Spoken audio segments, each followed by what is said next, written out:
ibinulgar ang pagka-bad influence ni Jody Santa Maria kay Raymart Santiago.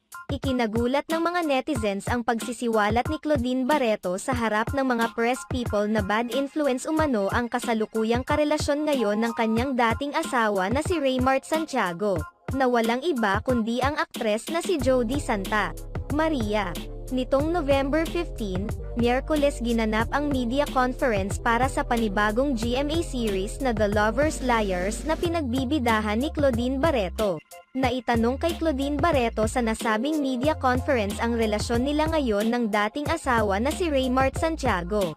Ayon kay Claudine Barreto, hindi naman umano siya mahirap mahalin kaya naman minsan ay nagtataka umano siya kung bakit hindi nag-work ang relasyon nila ni Raymart. Hindi rin naman umano siya nagger at naging mabuting asawa kay Raymart Santiago.